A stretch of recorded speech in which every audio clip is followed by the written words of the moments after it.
कि तभी अचानक आधी रात को उनकी बेटी जूलियट बेडरूम में आती है और अपनी माँ को जगाते हुए कहती है कि मुझे छत पर किसी के चलने की आवाजें आ रही हैं। तब जेनिफर उससे कहती है कि शायद कोई जानवर आ गया होगा। इतना कहकर वो जूलियट को उसके रूम में सुलाने के लिए ले जाती है। तब जूलियट अपनी माँ से कहती है कि शायद छत पर सैंटा होगा, इसलिए आप सैंटा के लिए टेबल पर मिल्क और बिस्किट रख देना। जिस पर जेनिफर हाँ बोलती है और सैंटा के लिए मिल्क और बिस्किट रखकर अपने बेडरूम में जाने लगती है। जिस दौरान वो नोटिस करती है कि घर का मेन डोर खुला हुआ है। उसे लगता है कि शायद एडी ने दरवाजा खुला छोड़ दिया होगा। अब वो दरवाजा बंद करके बेडरूम में आती है और एडी को बताती है कि जूलियट ने सैंटा के लिए मिल्क और बिस्किट रखवाया है, इसलिए मॉर्निंग में सैंटा बनकर उन्हें खा लेना ताकि जूलियट का दिल ना टूटे। इसके बाद जेनिफर और एडी सो जाते हैं, लेकिन जूलियट अभी भी जाग रही थी। तभी उसे घर के अंदर किसी के होने का एहसास होता है, इसलिए वो चेक करने के लिए नीचे आती है, जहां वो एक सैंटा को देखती है। सैंटा को देखकर वो जल्दी से अपने भाई सैम के रूम में जाती है और उसे उठाते हुए कहती है कि हमारे घर में सैंटा आया है, उसे देखने चलते हैं। लेकिन सैम आने से मना कर देता है, इसलिए जूलियट सैंटा को देखने के लिए अकेली ही नीचे आ जाती है। यहाँ जूलियट सैंटा की अजीब हरकतें देखती है, जिससे उसे बहुत डर लगता है, इसलिए वो एक दरवाजे के पीछे छुपकर सैंटा को देखने लगती है। तभी सैंटा अपने बैग से एक कुल्हाड़ी निकालता है।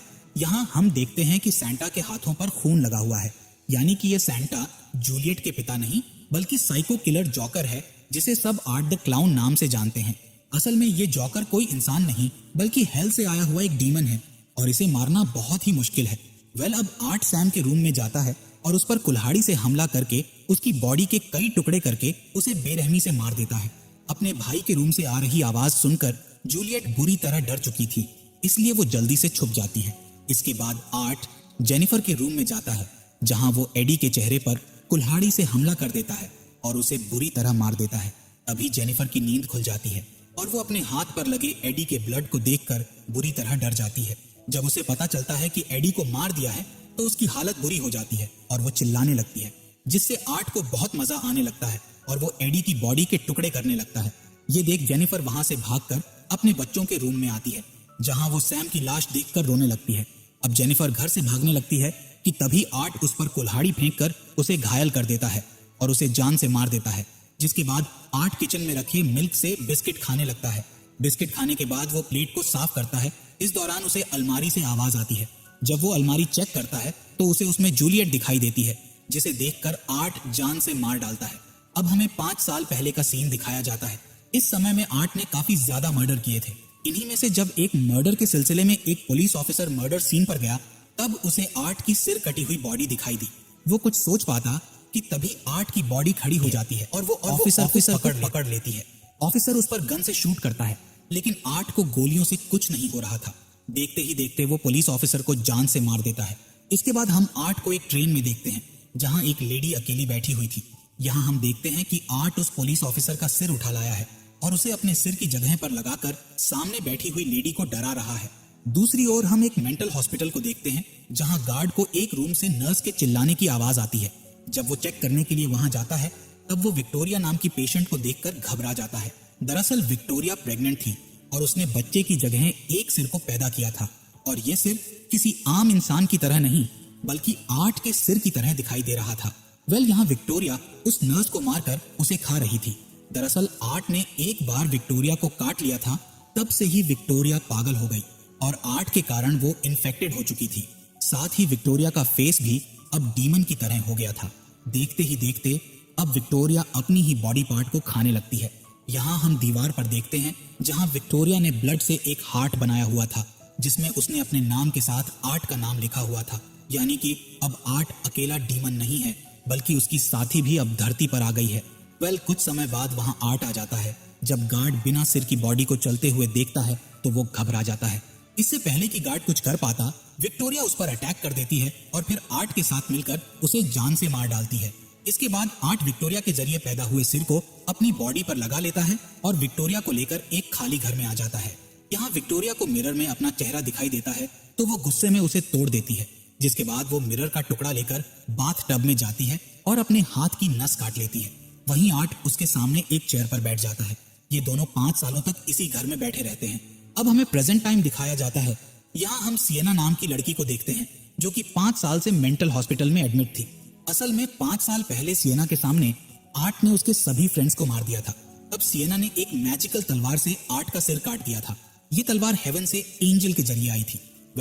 इस पूरे इंसिडेंट से सिएना को गहरा सदमा लगा था, जिस वजह से उसे हर जगह अपने फ्रेंड्स की बॉडी दिखाई देती थी। इसलिए उसे मेंटल हॉस्पिटल में एडमिट कर दिया गया था।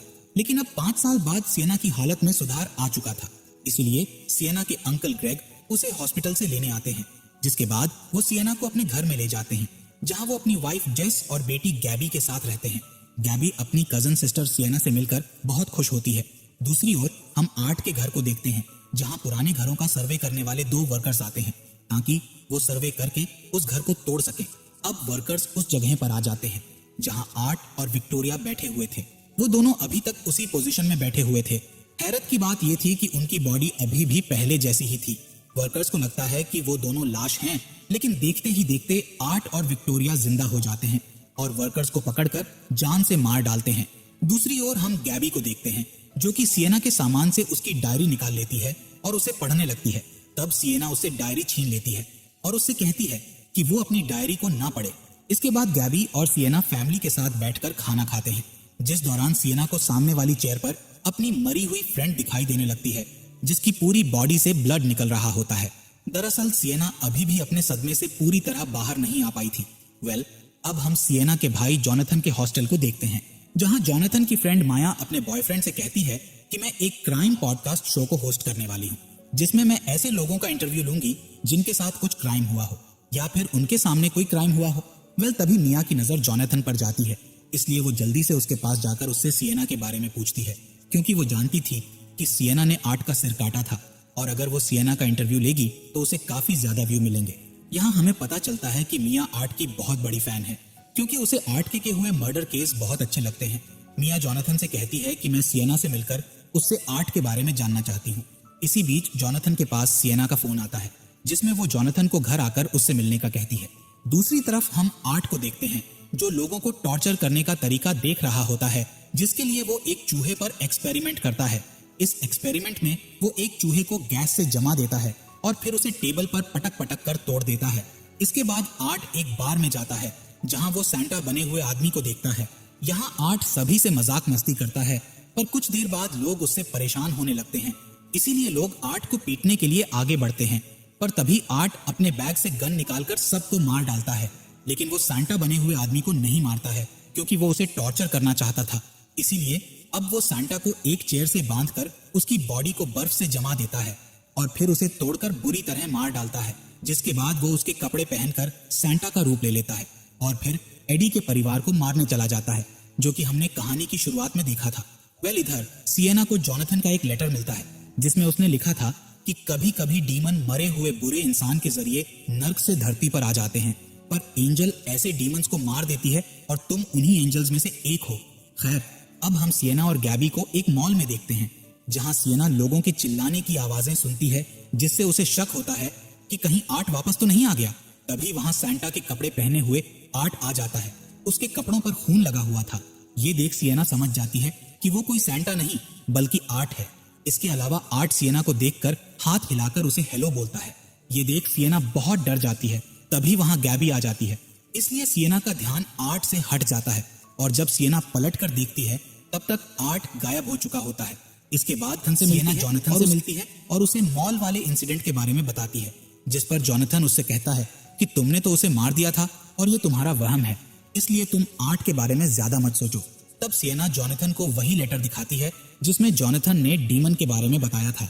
सिएना उससे कहती है कि आर्ट एक छोटी लड़की की मदद से नर्क से यहाँ आया था, पर इस बार वो विक्टोरिया नाम की पेशेंट की मदद से नर्क से बाहर आया है, क्योंकि विक्टोरिया उसी की तरह हरकत करती थी और वो अब हॉस्पिटल से गायब है। जिस पर जॉनथन डरते हुए सिएना से कहता है कि हमें ये जगह छोड़कर भाग जाना चाहिए। साथ ही वो अंकल ग्रेग को सारी बात बताने का कहता है, लेकिन सिएना उन्हें बताने से मना कर देती है, क्योंकि कोई भी सिएना की इस बात पर भरोसा नहीं करने वाला था। अब सिएना जॉनथन से वही मैजिकल तलवार ढूंढने का कहती है जिससे उसने आर्ट का सिर काटा था। इधर आर्ट मॉल में मौजूद बच्चों को गिफ्ट्स देने लगता है, जिससे उसके सारे गिफ्ट्स खत्म हो जाते हैं। तभी उन बच्चों की माँ सैंटा की अजीब हरकतों को नोटिस करती है, साथ ही उन्हें उसके कपड़ों पर ब्लड भी दिखता है। अब धीरे धीरे सभी लोग समझ जाते हैं कि सैंटा के रूप में कोई और है, इसलिए गार्ड वहां आकर आर्ट को भगा देता है। अब जैसे ही बच्चे अपने गिफ्ट खोलते हैं तो वहां एक बड़ा ब्लास्ट हो जाता है, जिससे मॉल में मौजूद सभी लोग मारे जाते हैं। दरअसल आर्ट ने उन गिफ्ट्स में बॉम्ब फिट कर दिया था। दूसरी तरफ सिएना को मैजिकल तलवार मिल जाती है, जिसे वो घर लाकर एक बॉक्स में छुपा रही होती है, जिस दौरान गैबी उसे देख लेती है। इसके बाद गैबी सिएना से उसकी डायरी में लिखी बातों के बारे में बात करती है, जिस पर सिएना पूछती है कि तुमने मेरे मना करने के बाद भी मेरी डायरी को क्यों पढ़ा। इस बात पर गैबी उससे माफी मांगती है और फिर आर्ट द क्लाउन के बारे में पूछने लगती है, जिस पर सिएना उससे झूठ बोल देती है कि मैंने आर्ट को नहीं मारा था। दरअसल सिएना अपनी बहन गैबी को सच्चाई बताकर उसे डराना नहीं चाहती थी। अब सिएना उससे कहती है कि तुमने मेरी डायरी से जो भी पढ़ा है उसके बारे में किसी को कुछ मत बताना। इधर हम मिया को देखते हैं, जो कि अपनी फ्रेंड से कह रही थी कि मुझे महसूस करना है कि आर्ट जब किसी को मारता होगा तो मरने वाले को कैसा लगता होगा। तभी हम आर्ट को देखते हैं, जो कि हॉस्टल में आ चुका था और मिया की सारी बातें सुन रहा था। इसी बीच सिएना टीवी पर मॉल में हुए ब्लास्ट की न्यूज देखती है, जिससे सिएना समझ जाती है कि ये आर्ट का ही काम है। अब सिएना को जॉनथन की टेंशन होने लगती है, इसलिए वो उसे कॉल करके जल्द से जल्द घर आने का कहती है। जिसके बाद अंकल ग्रेग जॉनथन को लेने के लिए उसके हॉस्टल में जाते हैं। वहीं इसी टाइम मिया अपने बॉयफ्रेंड के साथ वॉशरूम में रोमांस कर रही थी। यहाँ पर आर्ट एक चेन शो से उन पर हमला कर देता है, जिसके बाद वो मिया को स्माइल देते हुए कहता है कि शायद तुम्हें अब मेरा डर महसूस हो गया होगा। इतना कहकर वो मिया को मार देता है। इसके बाद वो मिया के बॉयफ्रेंड की बॉडी के 2 टुकड़े करके उसे भी जान से मार देता है। इधर सिएना को रात में अपने अंकल और आंटी के बात करने की आवाजें आती हैं, इसलिए वो चेक करने के लिए बाहर जाती है, जहां वो देखती है कि विक्टोरिया घर में घुस आई है और वो ही अंकल आंटी की आवाज निकाल रही थी। साथ ही वो देखती है कि आर्ट ने उसके अंकल ग्रेग को मारकर दीवार पर लटका दिया है। सिएना कुछ सोच समझ पाती कि तभी आर्ट उस पर हमला करने लगता है। ये देख सिएना उससे बचते हुए किसी भी तरह तलवार तक पहुंचने की कोशिश करती है, पर आर्ट एक हैमर से हमला करके उसे बेहोश कर देता है। जब सिएना को होश आता है तब वो चेयर से बंधी होती है और आर्ट ने उसके सामने उसकी आंटी जेस को भी एक चेयर पर बांध कर रखा होता है। इसके बाद विक्टोरिया जेस के मुंह से टेप हटाती है। तब जेस रोते हुए उनसे अपनी बेटी गैबी के बारे में पूछती है। तब आर्ट उनके सामने वाली टेबल पर रखे एक पिंजरे के ऊपर से पेपर हटाता है। दरअसल इस पिंजरे में एक कटा हुआ सिर था, जिसे चूहों ने खा खाकर उसका बुरा हाल कर दिया था, इसलिए उस सिर की पहचान कर पाना बहुत मुश्किल था। यहाँ जेस रोने लगती है और बार बार यही कहती है कि ये मेरी बेटी का सिर नहीं हो सकता। अब विक्टोरिया और आर्ट जेस के मुंह में एक पाइप डाल देते हैं और फिर उस पाइप के जरिए एक चूहे को मुंह में डालते हैं, जिससे वो चूहा जेस के गले को फाड़ते हुए बाहर आ जाता है और जेस की मौत हो जाती है। इसके बाद विक्टोरिया सिएना के पास जाकर उसे लोहे से बने कांटों वाला एक ताज पहनाते हुए बताती है कि ये सिर गैबी का नहीं था। इतना कहकर वो गैबी को सिएना के सामने लाते हैं। तभी आर्ट उस टेबल पर रखे सिर को जॉनथन का चश्मा पहनाता है, जिससे सिएना समझ जाती है कि ये सिर उसके भाई का है। ये जानकर सिएना चिल्लाते हुए रोने लगती है और गॉड को आवाज लगाने लगती है, जिस पर विक्टोरिया उसका गला दबाते हुए कहती है कि यहाँ कोई गॉड नहीं है। अब विक्टोरिया अपनी पावर से सिएना को अपने वश में करने लगती है, लेकिन सिएना का गॉड पर से विश्वास नहीं टूटा था, इसलिए वो उसके वश में नहीं होती है। अब वो दोनों गैबी को मारने का सोचते हैं, जिस दौरान गैबी उनसे आखिरी विश मांगते हुए कहती है कि अगर तुम ही हमारे गॉड हो तो मारने से पहले मुझे अपना एक गिफ्ट खोलने दो, जिस पर आर्ट उसकी बात मान जाता है। जिसके बाद गैबी विक्टोरिया को एक बॉक्स की तरफ इशारा करते हुए उसे उठाने का कहती है और उस बॉक्स को सिएना के हाथों से खुलवाने का कहती है। दरअसल इस बॉक्स में मैजिकल तलवार रखी हुई थी, इसलिए गैबी अपने इस आइडिया से उस तलवार को सिएना तक पहुंचाना चाहती थी, पर विक्टोरिया बहुत शातिर थी। वो बॉक्स देने से पहले सिएना के हाथों की उंगलियां काट देती है, लेकिन सिएना किसी तरह उस बॉक्स को ओपन करती है और हम देखते हैं कि सिएना के तलवार छूने से उसकी उंगलियां ठीक हो गई हैं। इसके बाद सिएना उस तलवार को उठाकर सीधे आर्ट के गले पर वार करती है और फिर वो विक्टोरिया के सीने पर वार करके उसका सिर काट देती है, जिससे विक्टोरिया की मौत हो जाती है। तभी आर्ट चेन शो से सिएना पर हमला करता है, पर सिएना उसके वार से बचते हुए उसका सामना करती है और फिर उसके पेट में तलवार घुसाकर उसे दीवार से लटका देती है। इसी बीच विक्टोरिया का ब्लड एसिड में बदल जाता है, जिससे वहां नर्क का रास्ता खुल जाता है और गैबी उसमें गिरने लगती है। इसलिए सिएना उसे बचाने जाती है और उससे तलवार को पकड़कर ऊपर आने का कहती है, पर वो गैबी को ऊपर खींच पाती। इससे पहले ही गैबी तलवार के साथ नर्क में गिर जाती है। अपने पूरे परिवार को खोने के बाद सिएना पूरी तरह टूट चुकी थी। इसी बीच सिएना देखती है कि आर्ट वहां से भाग गया है। खैर, यहाँ सिएना डिसाइड करती है कि वो नर्क में जाकर उसकी बहन और उस तलवार को बाहर निकाल कर लाएगी। अब हम कुछ समय बाद का सीन देखते हैं, जहां एक बस में बैठी लेडी डीमंस वाली बुक पढ़ रही होती है। तभी अगले बस स्टॉप से हम आर्ट को बस में चढ़ते हुए देखते हैं। यहाँ आर्ट उस लेडी को डराने लगता है। इसका मतलब था कि आर्ट उसे मारने वाला है और वो इसी तरह आगे भी लोगों को टॉर्चर करके उन्हें मारेगा। इसीलिए सिएना को जल्द से जल्द उस आर्ट को हमेशा के लिए मारना होगा। इसी सस्पेंस के साथ ये कहानी